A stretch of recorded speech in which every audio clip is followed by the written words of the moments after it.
Welcome to news wise. मैं हूं आरिफा नूर। आज प्रोग्राम में सबसे पहले हम जिक्र करेंगे अपोजिशन इत्तेहाद पीडीएम की सियासी हिकमत अमली का और 26 मार्च को जो ऐलान करदा लॉन्ग मार्च था उससे हवाले अपोजिशन की तैयारियां। लॉन्ग मार्च, असम्बली से इस्तीफ़े, हुकूमत के ख़िलाफ़ तहरीक अदम एतमाद और इसके अलावा भी जितने ऑप्शंस हैं इन सब के ऊपर गौर करने के लिए आज नवाज़ लीग की मेज़बानी के अंदर पीडीएम का इजलास इस वक्त हो रहा है। अभी तक कोई इस तरह की इतला नहीं आई कि इजलास जो है ख़त्म होने वाला है, मगर जो ताज़ा तरीन आज शाम को मीडिया इतलात सामने आई हैं उसके मुताबिक ख़िताब जो किया आसिफ अली जरदारी साहब ने, तो उन्होंने नवाज़ शरीफ साहब से वतन वापस आने का मुतालबा कर दिया है। उन्होंने ये मौक़िफ़ अपनाया कि अपोजिशन को अगर सियासी लड़ाई लड़नी है तो फिर सब अहम रहनुमाओं को पाकिस्तान के अंदर जेल जाना पड़ेगा। मीडिया रिपोर्ट्स के मुताबिक पाकिस्तान पीपल्स पार्टी के मौक़िफ़ को दोहराते हुए आसिफ अली जरदारी साहब ने यह भी कहा कि असम्बलियों को जो छोड़ना है वो इमरान खान साहब को मजबूत करने के मुतरादिफ होगा, और साथ ही उन्होंने ख़बरदार किया कि ऐसे फ़ैसले नहीं करने चाहिए जिससे कि अपोजिशन जमातें जो हैं वो तकसीम हो जाएँ और उसका फ़ायदा किसी और को हो। मीडिया ज़राए का दावा यह है कि जवाब के अंदर मरीम नवाज़ साहिबा ने आसिफ अली जरदारी साहब से नवाज़ शरीफ की पाकिस्तान में सिक्योरिटी की ज़मानत मांग ली और ये मौक़िफ़ इख्तियार किया कि पाकिस्तान के अंदर नवाज़ शरीफ साहब की जान को ख़तरा है।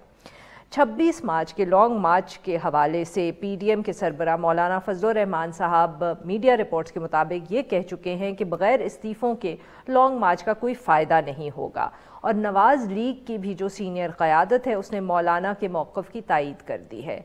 मगर पाकिस्तान पीपल्स पार्टी का जो मौक़िफ़ है वो मुख्तलिफ है, पहले भी था और अब जो सेनेट के इंतखाबात हुए हैं, ज़िमनी इंतखाबात हुए हैं, उसके बाद कहा जा रहा है कि वो और भी ज़्यादा वाज़े हो गया है। मगर दूसरी तरफ के हवाले से उनकी पार्टी क़यादत ने इस इजलास के अंदर खुलकर इस्तीफ़ों के ऑप्शन को एक दफ़े फिर रद्द कर दिया है।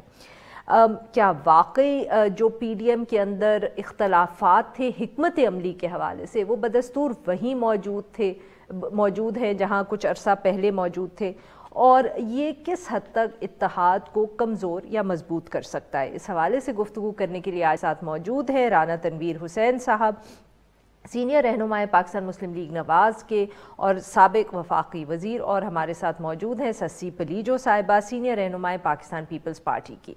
Welcome to the show both of you.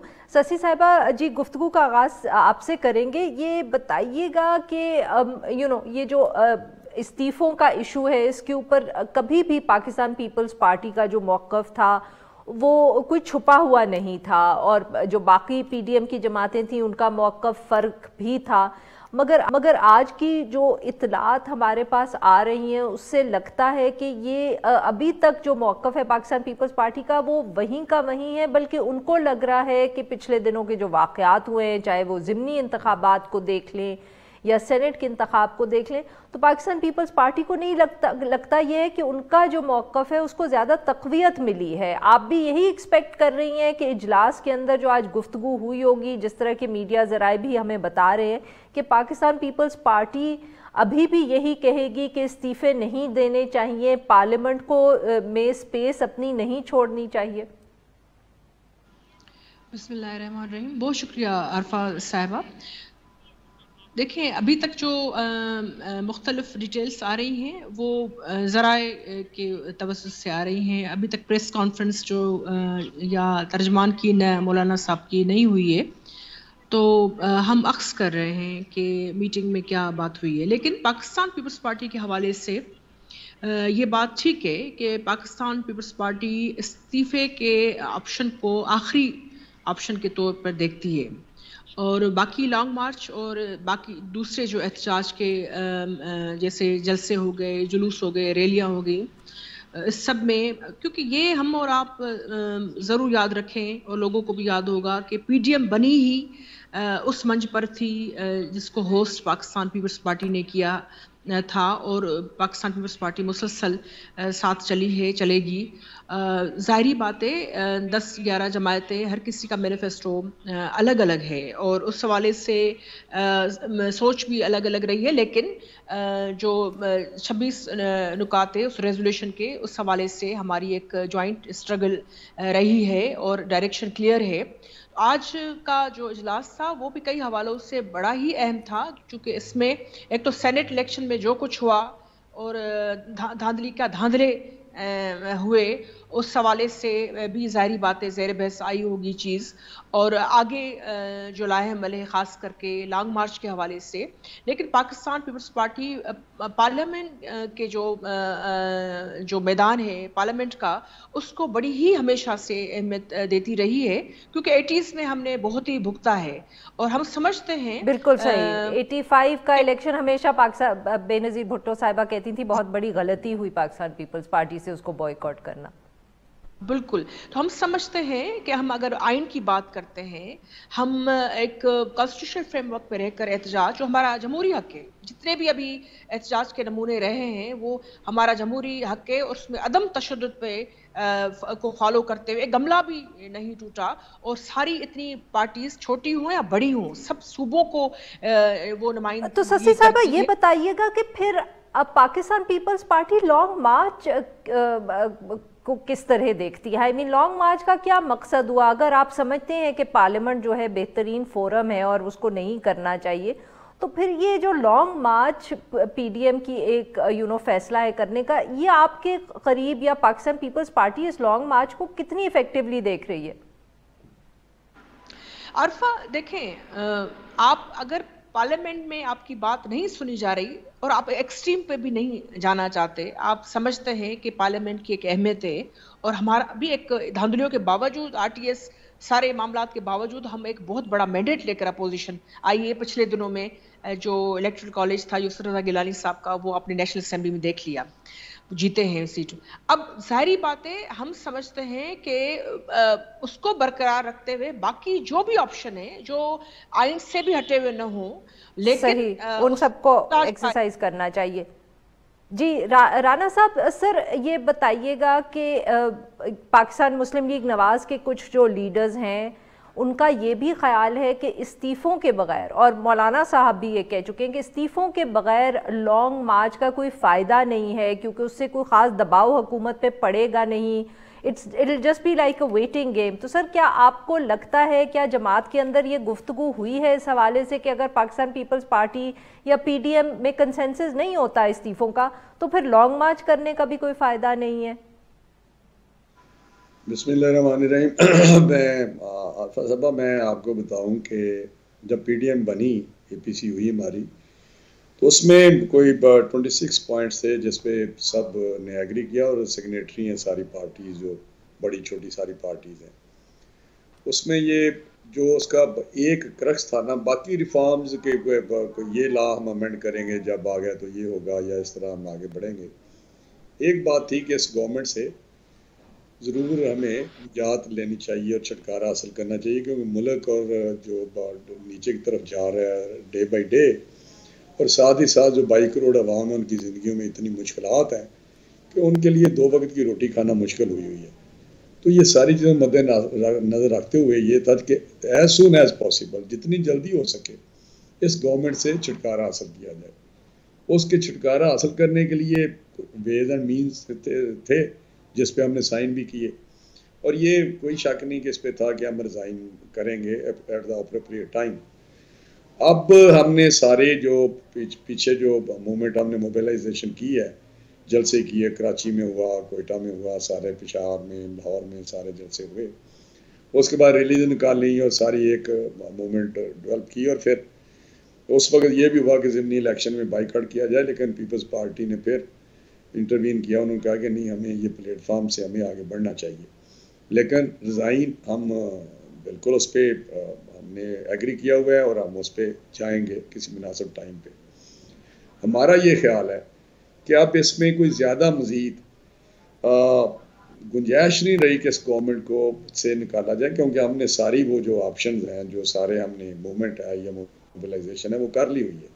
अब लॉन्ग मार्च होगा, बिल्कुल होगा, लेकिन उस गवर्नमेंट लॉन्ग मार्च का इम्पैक्ट जो है, वो जो हम नतीजा लेना चाहते हैं कि गवर्नमेंट से छुटकारा हमें मिले, गवर्नमेंट को घर भेजा जाए, तो उसके साथ हमारा ये असेसमेंट है कि लॉन्ग मार्च के साथ साथ अगर रिज़ाइन कर दिए जाए सारी अपोजिशन पार्टियां जो असम्बली में हैं, तो फिर उसका जो सिस्टम है सहार नहीं सकेगा और हम इलेक्शन की तरफ चले जाएंगे, उस गवर्नमेंट से छुटकारा मिल जाएगा।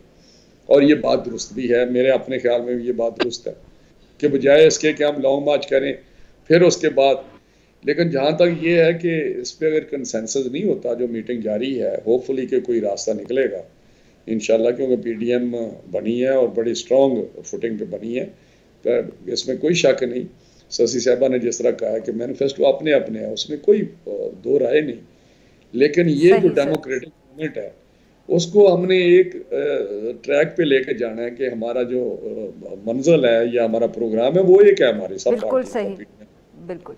राना साहब यहाँ पे ब्रेक लेनी है, तो जब वापस आएंगे तो सर आपसे ही गुफ्तगू का आगाज़ करेंगे। नाजरीन यहाँ पे छोटा सा ब्रेक, जब हम ब्रेक से वापस आएंगे तो हम अपने दो मेहमानों के साथ गुफ्तगू जारी रखेंगे। स्टे विद अस।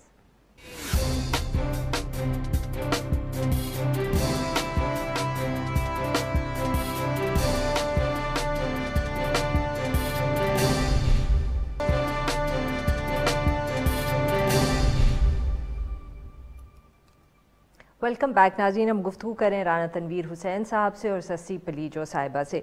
जी राना साहब, ब्रेक पे जाने से पहले सर आप गुफ्तगू कर रहे थे, सर वो अपनी बात भी आप मुकम्मल करिएगा और सर ये भी बताइएगा कि हालात इस तरह की भी आ रही हैं कि पाकिस्तान पीपल्स पार्टी और पाकिस्तान मुस्लिम लीग नवाज में अब जो सेनेट के अंदर लीडर ऑफ द अपोजिशन की पोजीशन है उसके ऊपर भी शायद अब इत्तफाक नहीं हो रहा जो कि पहले मौजूद था।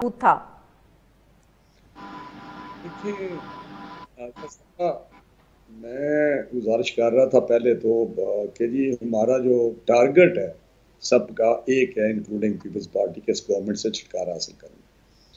अब इनका ख्याल है कि हमें ये जो असम्बलियों का या पार्लियामेंट का प्लेटफॉर्म है नहीं छोड़ना चाहिए और इससे हम अपनी चीज़ को इम्प्लीमेंट करने के लिए, उसको अमली जामा पहनाने के लिए हम उसको ज़्यादा सक्सेसफुली उस पर काम कर सकते हैं, like vote of no confidence. तो वोट ऑफ नो कॉन्फिडेंस का वो एक डेमोन्स्ट्रेशन हुई भी जब सेनेट का इलेक्शन था, लेकिन उसके शायद मुहरक़ात कुछ और थे। तो अब मैं समझता हूँ कि हमें कोई फाइनल स्ट्रोक पे जाना है, जो हमारा ख्याल है, और पीपल्स पार्टी को हम ये बावर कराने की कोशिश कर रहे हैं कि हमें ये फाइनल स्ट्रोक खेलना चाहिए और टारगेट जो है ठीक निशाने पे हमें लगाना चाहिए, हिट करना चाहिए। अब एक दूसरी बात जो है, मौलाना साहब बात करते हैं कि लॉन्ग मार्च का कोई फ़ायदा नहीं है।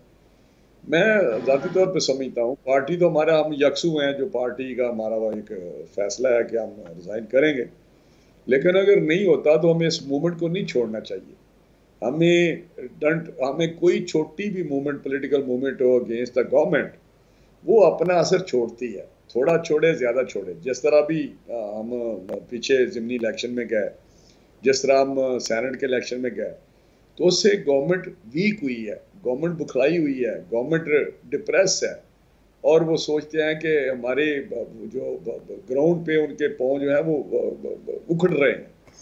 तो मैं समझता हूं ये आप जैसे कितने लोग होंगे पाकिस्तान मुस्लिम लीग नवाज में सर, मतलब कि क्या एक हम कह सकते हैं कि काफी सिग्निफिकेंट नंबर है जो आपके ख्यालात को शेयर करती है? नहीं, मेरा ख्याल है कि ये एक पॉलिटिकल जो मूवमेंट है, अगर रिजाइन पे हमारा कंसेंसस हो जाएगा, हम रिजाइन करेंगे including along with the Peoples Party, first अगर नहीं होता तो हमें इस मूवमेंट को आगे लेके चलना चाहिए। हमें यहाँ नहीं रुक जाना चाहिए एक चीज़ पे, हमें लॉन्ग मार्च करना चाहिए, इम्प्रेसिव करना चाहिए, और उससे यकीनी तौर पे एक डंट और आएगा। गवर्नमेंट में भी के ना जाए, में भी चली भी जाए, लेकिन अगर हम एक इम्प्रेसिव शो करते हैं, एक ताकत का मुजाहरा करते हैं, डेमोन्स्ट्रेट करते हैं कि पूरी कौम बेजार है, तो मेरा ख्याल है उससे यकीनी तौर पे दूर रस नतज आएंगे। रहा बाकी आपने कहा कि सेनेट में जो लीडर ऑफ अपोजिशन है, जब ये चीज़ें बैठे थे, हमने तय किया था ये स्लॉट्स हैं, तो जब चेयरमैन का पीपल्स पार्टी के खाते में आया, हमेशा पीपल्स पार्टी आल दो नेशनल असम्बली में हम बड़ी जमात हैं, हम समझते हैं कि नंबर 1 जमात है पाकिस्तान में भी इस वक्त, लेकिन लाइन जो शेयर था वो इन्होंने लिया कि चेयरमैन सेनेट। हम समझे बड़ी बेजा बात है कि यूसुफ रज़ा गिलानी साहब जीते हैं और उनका स्टेचर है, स्पीकर रहे हैं, प्राइम मिनिस्टर रहे हैं, मिनिस्टर रहे हैं, बड़ा रिच कैरियर है पॉलिटिकल उनका। तो वो अगर बन जाए तो ये कंट्रीब्यूट करेंगे जो डेमोक्रेटिक प्रोसेस है उसको स्ट्रेंथन करने में। सर अब जरा वक्त कम रह गया, ससी साहिबा से भी पूछ ले जी। ससी दूसरी डिप्टी चेयरमैन का जो था वो जेओयूआई ने मांग लिया, हैदरी साहब ने, हमें उन्होंने कहा जी लीडर ऑफ द अपोजिशन आप बनाए लीडर। अब अगर ये हार गए हैं तो मैं समझता हूँ ये हमारे कभी भी पॉलिटिकल सेटअप में हम करते रहते हैं, लोकल लेवल पे भी जो चीजें हमें मिलती हैं कि कोई एमएनए खड़ा होगा, कोई एमपीए खड़ा होगा, ये नहीं कि वो हार जाए तो फिर कहें मुझे चेयरमैन जिला कौंसिल बना दे। तो मैं समझता हूँ कि ये स्लॉट हमें मिलनी चाहिए हर सूरत अकॉर्डिंग टू द फॉर्मूला। बिल्कुल सही सर। तो हम जी ससी साहिबा वेरी क्विकली जी ये बताएं कि ये क्यों आप लोगों ने अपना इरादा तब्दील किया है, लीडर ऑफ द ऑपोजिशन जो आपने कमिट कर लिया था पाकिस्तान मुस्लिम लीग नवाज को, अब कहा जा रहा है कि वो, और राना साहब कंफर्म कर रहे हैं कि आपने इरादा तब्दील कर दिया। आरफा इसमें अब आज के जो इजलास आज का रहा है इसमें जारी बात है बहुत सारी चीज़ें ज़ेर बहस आई हैं। ये कोई इतना बड़ा कोई इशू नहीं है मेरे ख्याल में। बहुत सारे हवालों से पाकिस्तान पीपल्स पार्टी ने हमेशा बड़ा दिल किया है और अपनी बात भी रखी है, और मुस्लिम लीग नून और दूसरी जमायतें भी जमहूरी जमायतें हैं, जमहूरी क़ुव्वतें हैं सारी, और पाकिस्तान पीपल्स पार्टी की कुर्बानियाँ, उनकी जदोजहद, और आसिफ अली जरदारी साहब खुद भी 14 साल जेल में रहे हैं, तो उनकी नज़र दूर अंदेशी पाकिस्तान पीपल्स पार्टी की वो वाज़े है। तो सारी चीज़ें हमने अभी तक कंसेंसस के साथ की हैं। हाँ, अपना मौक़िफ़ हम रखते हैं, अपनी बात रखते हैं। अब ये भी चीज़ मेरे ख्याल में कोई ऐसा नहीं होगा, और पीडीएम बिल्कुल मेरे ख्याल में अपनी जदोजहद पे कायम रहेगी, और आगे जो भी मराहल है एक साथ हम तय करेंगे। ससी साहिबा मैं तो लीडर ऑफ द ऑपोजिशन का पूछ रही हूँ, मैं तो कह ही नहीं रही कि पीडीएम जो है वो साबित कदम नहीं रहेगी। मैं उसी आरफा साहब उसी हवाले से उसी तनाजुर में कह रही हूँ कि ये छोटे बड़े जो इश्यूज हैं जिस पर डिसीशंस लेने होते हैं, ये पीडीएम में सिर्फ एक ये चीज़ नहीं है, दूसरी चीज़ें भी हैं, तो जाहिर बात है मिल मिलाकर वो फैसला होता है। बाकी जो तबसरे या ज़राए से खबरें आई हैं, सारी बातें उस पर आंख बंद करके कोई भी यकीन नहीं करेगा जब तक कोई आखिरी जो है प्रेस कॉन्फ्रेंस नहीं आती। ज़रूर हमने अपना मौक़िफ़ रखा होगा, और इस हवाले से हमारा स्टांस जो है वो बिल्कुल मुख्तलिफ हवालों से हमारी अपनी बात होती है। लेकिन उसमें मैंने पहले भी अर्ज़ किया कि डिस्कशन में आप जब बैठते हैं तो मुख्तलिफ डेलिब्रेशंस और इसमें व्यू पॉइंट अपना शेयर करते हैं ज़रूर, लेकिन ये नहीं है कि बस मरने की नौबत आ जाए, खुदा न खास्ता आखिर में। जी राना साहब, तो फिर Pakistan Muslim League Nawaz leader of the opposition पे कंसीड करेगी पाकिस्तान पीपल्स पार्टी को? देखिए डिसीजन हुआ है, हम तो कह रहे हैं कि वो डिसीजन के मुताबिक वो डिसीजन इम्प्लीमेंट होना चाहिए, और इस तरह नहीं होना चाहिए कि चीज़ बैठ के इस लेवल पे तय होती है, तो हमें उसके अकॉर्डिंगली चलना चाहिए।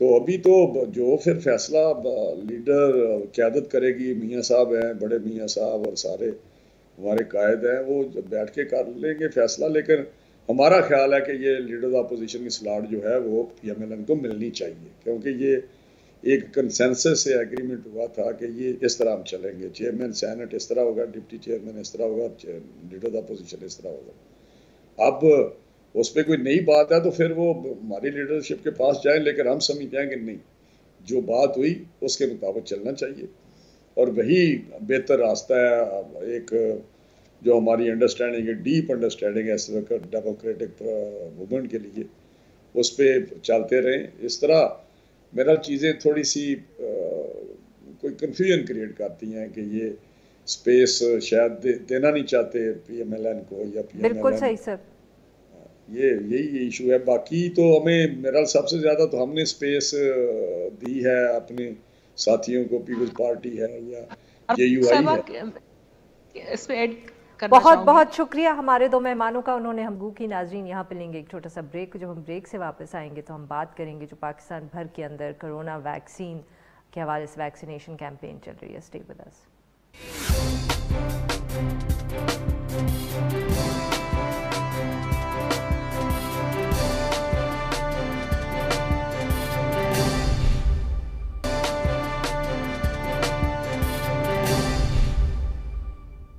Welcome back. प्रोग्राम के हिस्से के अंदर हम जिक्र करेंगे मुल्क के अंदर जो एक दफ़े फिर तेज़ी से कोरोना केसेस बढ़ रहे हैं और साथ में जो वैक्सीनेशन कैंपेन है।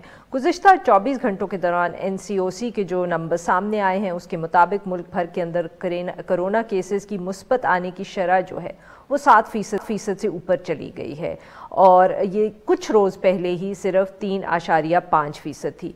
ये जो हालिया इजाफा है केसेस के अंदर, इसको ना सिर्फ एक तीसरी लहर करार दिया जा रहा है बल्कि और इसी हवाले से NCOC ने मुख्तलिफ जो पाबंदियां हैं उनका भी ऐलान कर दिया है। इसके अंदर कारोबारियाँ, तिजारती मराकज़ के औकात कम करना, स्कूल्स और बाकी जो तालीमी इदारे हैं उनको 2 हफ्ते के लिए बंद करना शामिल है।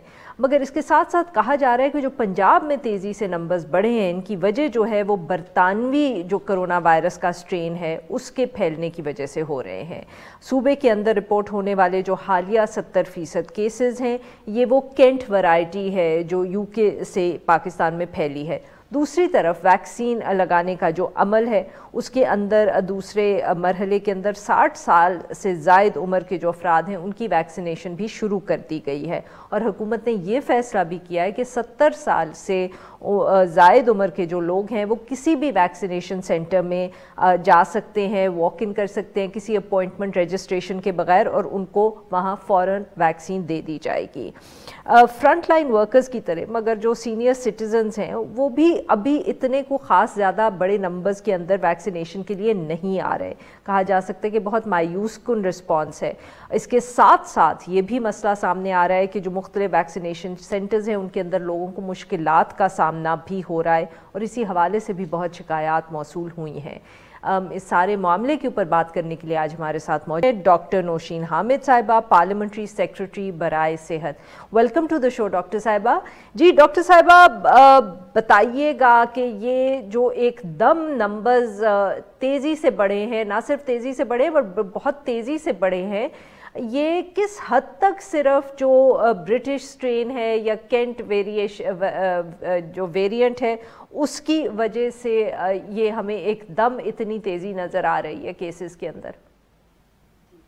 देखिए जी, जो UK वेरिएंट है इसके बारे में ये हमें पता है कि ये पहले वाले स्ट्रेन से जो है ये 70% ज़्यादा इसका इन्फेक्टिविटी रेशियो है।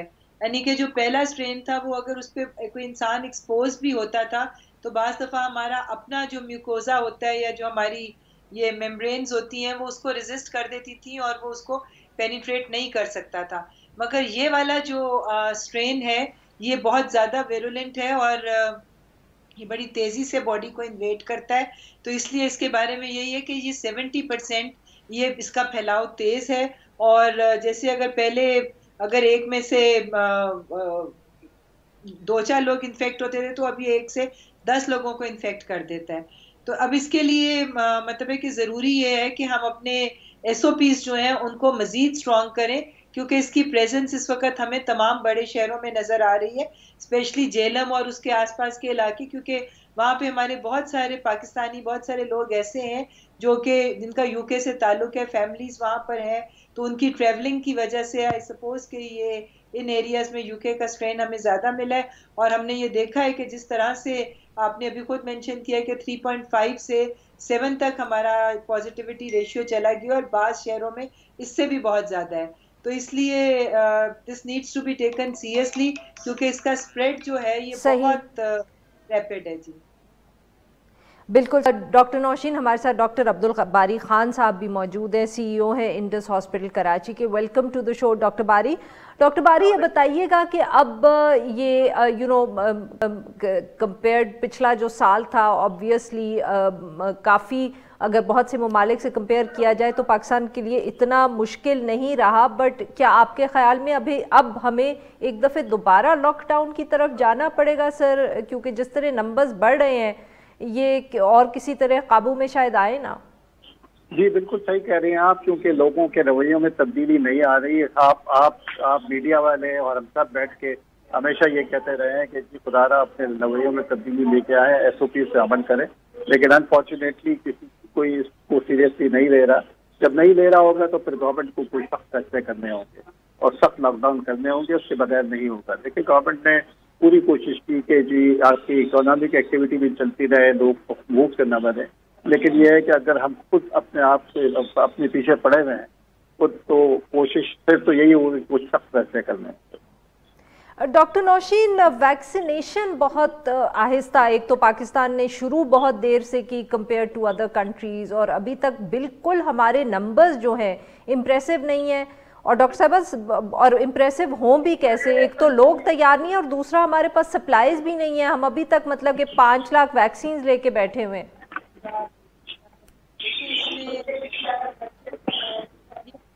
नहीं है पाकिस्तान में लेट इस वक्त देखें, Pakistan was among the first 65 countries जहां पे ये वैक्सीनेशन शुरू हुई थी, और उस वक्त तक 130 कंट्रीज में स्टार्ट भी नहीं हुई थी जब पाकिस्तान में शुरू हुई थी।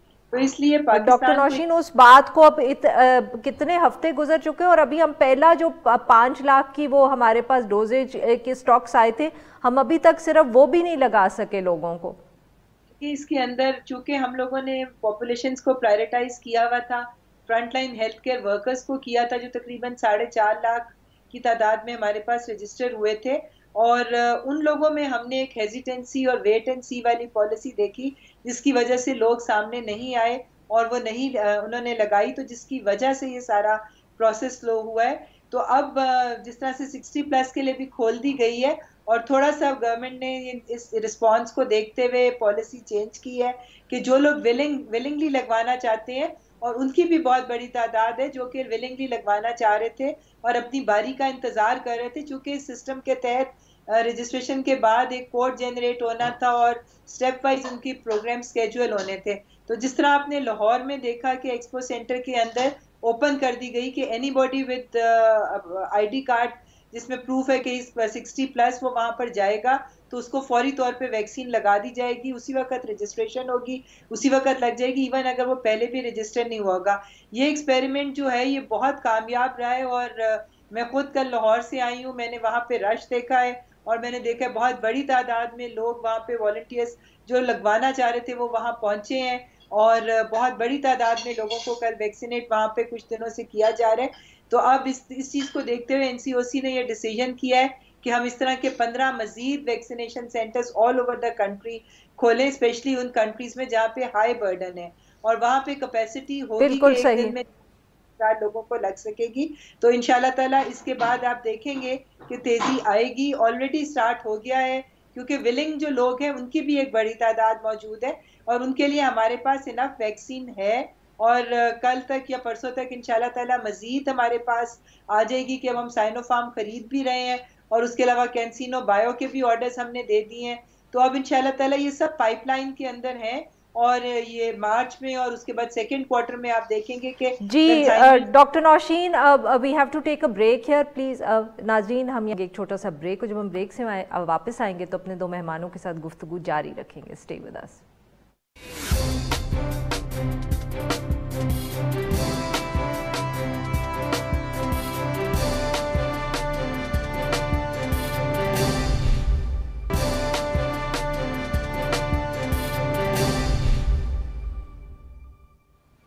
वेलकम बैक नाज़रीन, हम गुफ्तगू करें डॉक्टर नौशीन हामिद से और डॉक्टर अब्दुल बारी खान साहब से। जी डॉक्टर नौशीन तो ऑब्वियसली ज़रा ऑप्टिमिस्टिक है और उनके ख्याल में नंबर्स अच्छे हैं, बट सर बिल्कुल एक अच्छा रिस्पांस नहीं आया, बहुत अभी भी ज़्यादा लोगों ने वैक्सीन नहीं लगवाई। ये कुछ करना सर, क्या हुकूमत को अब कोई सख्त फैसले करने पड़ेंगे? लोगों को किस तरह हम कन्विंस करेंगे कि वैक्सीन लगाना उनकी अपनी एडवांटेज है? ये इतनी चॉइस रह नहीं सकती जिस तरह की हमने छोड़ी हुई है अभी तक। जी बिल्कुल सही कह रहे हैं, मैं भी ऑप्टिमिस्टिक हूँ डॉक्टर नौशीन की तरफ कि इंशाल्लाह ये बेहतरी होगी, लेकिन बात ये है कि हमको उसके लिए स्ट्रेटजी बनानी होगी। अगर हेल्थ केयर वर्कर्स रिलक्टेंट हैं तो उनके लिए हमको कोई सख्त फैसले करने होंगे, क्योंकि ये पब्लिक हेल्थ इशू है। इसमें जो है ना, इसमें किसी के न लगाने से और अगर उसको हो गया तो वो फैलाने का जरिया बनता है, तो एकदम कोई सख्त फैसले गवर्नमेंट को करने होंगे। कि जैसे मैंने तो अपने साथ हमारे स्टाफ में जिसने ऐसा हुआ, मैंने कहा आप लिख के दे दें कि कल को कोई भी बेनिफिट हम आपको नहीं देंगे, अगर बीमारी का और इसका सारी चीजें आप राइटिंग में लिख के दें कि आप नहीं करेंगे। क्या मतलब सर, जरा ये एक्सप्लेन करें ना, ताकि और लोगों को भी ये आइडिया इस्तेमाल कर सकें। आप कहें, देखिए अगर होता है तो आप उसको रिलीफ देते हैं, सिक लीव देते हैं, आप आराम कर देते हैं, उनको रिलैक्सेशन देते हैं। तो ये रिलैक्सेशन वगैरह नहीं होगी, क्योंकि आप जो है ना अपने आप को प्रोटेक्ट नहीं कर रहे हैं, और अपने आप को प्रोटेक्ट नहीं कर रहे हैं तो आप कम्युनिटी को प्रोटेक्ट नहीं कर रहे, and you will be responsible for it. तो इसलिए कुछ सख्त फैसले हुकूमत को करने चाहिए। और ये है कि जो सेंटर्स है, जैसे मैं ये कह रहा था कि अभी डॉक्टर नौशीन ने कहा कि 60 के प्लस है, अभी तक वैसे जो है ना 70 प्लस के लिए लोगों का है, और इसको जो है ना इसको ऑर्गेनाइज तरीके से करना। जैसे आज पूरे शहर में, कराची में बलवे हो गए, बड़े बड़े हॉस्पिटल, खालिदीना हॉल में जाए तो रश एकदम, और ये वल्नरेबल पॉपुलेशन है, कोमॉर्बिड्स है इनको, तो इनको अगर खुदा न खास्ता वहां से इनको कोविड लग गया और गए तो वैक्सीन लगाने के लिए और कोविड लेके आ गए, तो इसका कोई एक निजाम बनाना जरूरी है। बिल्कुल हर सही सेंटर्स में कोई अपॉइंटमेंट्स हो कि जी कैपेसिटी है ना कि एक सेंटर अगर 500 कर सकता है या 200 कर सकता है तो उतने ही लोगों को वो बुलाए। ये नहीं हो कि सिर्फ ये बूढ़े भी हैं, व्हील चेयर पे आ रहे हैं और वहां पर एक अजीब सा इशू हो जाएगा। डॉक्टर नौशीन, ये डॉक्टर बारी साहब ने बहुत अहम नुक्ता उठाया है, क्योंकि शिकायत जो है मुल्क भर से कहीं ना कहीं से आई है। ठीक है, कुछ सेंटर्स बहुत अच्छा भी काम कर रहे हैं, पर रश भी लग सकता है। इसके बारे में आपको कोई तरीका तो बनाना पड़ेगा ना जी? जी बिल्कुल, आई एग्री विद डॉक्टर बारी के जाहिर है कि पब्लिक गैदरिंग्स और वही तो सबब बनती है इस चीज़ के फैलाव का। तो डेफिनेटली हमें इसको चैनलाइज करना पड़ेगा, कोई ऐसा मैकेनिज्म डिवाइस करना पड़ेगा कि एट अ टाइम लोग ना आए, उनको डिफरेंट टाइमिंग्स देने पड़ेंगे, या जिस तरह वो अपॉइंटमेंट की बात कर रहे थे, ये इन चीज़ों को मैनेज करना पड़ेगा। मगर आई एम श्योर कि ये NCOC में जो भी डिसीजंस होते हैं उनमें ये तमाम चीज़ें जो हैं वो बड़ी क्लोजली जो है इन चीज़ों को मॉनिटर किया जाता है। They are very vigilant. तो जहां उन्होंने इतनी सारी पॉलिसीज बनाई है, आई एम श्योर कि once these vaccination centres are operational तो ये भी बता दिया जाएगा कि लोगों ने किस तरह आना है और किस तरीके से उसको मैनेज करना है। तो डेफिनेटली ये जब कल हमें उम्मीद है कि ये कल की 17th को ये वैक्सीनेशन सेंटर्स ऑपरेशनल होंगे, तो डेफिनेटली इसके साथ कोई मैकेनिज्म भी बनेगा और हदायत भी दी जाएंगी कि किस तरीके से लोगों ने आना है और किस तरह स्पेसिंग भी रखनी है और किस तरीके से उसको मैनेज करना है। वो obviously that is very necessary. I agree with doctor Bari totally. Doctor Bari, sir आपने गालिबन शायद देखा हो या ना देखा हो, न्यूयॉर्क टाइम्स में इंडिया की वैक्सीनेशन कैंपेन के हवाले से एक आर्टिकल छपा, और उसके अंदर हम ऑब्वियसली अगर आप नंबर्स कंपेयर करें तो वैक्सीनेशन नंबर्स जो इंडिया के हैं वो हमसे बहुत ज़्यादा हैं, मगर फिर भी उस आर्टिकल में ये तनकीद की हुई थी कि ये जो एग्जिस्टिंग प्रोग्राम है या सेटअप है वैक्सीनेशन का, जो पोलियो के लिए और बाकी बीमारियों के लिए इस्तेमाल किया जाता है इंडिया के अंदर, उसको गांव के लेवल पे अगर उसको इस्तेमाल किया जाता वैक्सीनेशन के लिए कोरोना की, तो ज़्यादा लोग वैक्सीनेट होते।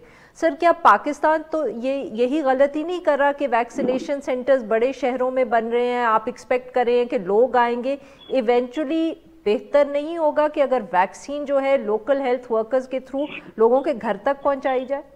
इसमें तो प्रॉब्लम ये है ना कि देखिए इस वैक्सीन की, ये नई वैक्सीन है, इसके क्या इमीडिएट इफेक्ट हो सकते हैं, ये घरों पे नहीं हो सकती। मतलब इसके लिए खुदा खदा खासा कोई ऐसा रिएक्शन हो गया कि जिसको हम वहाँ नहीं समझ, तो हॉस्पिटल सेटअप में होना जरूरी है, और या किसी ऐसे सेटअप में जहाँ पर ये इमरजेंसी कवरेज मौजूद होना चाहिए। ठीक है, तो ये जो बाकी वैक्सीनेशन हैं तो वो तो चल रही है, मतलब सालों से चल रही है और उसका सब पता भी है।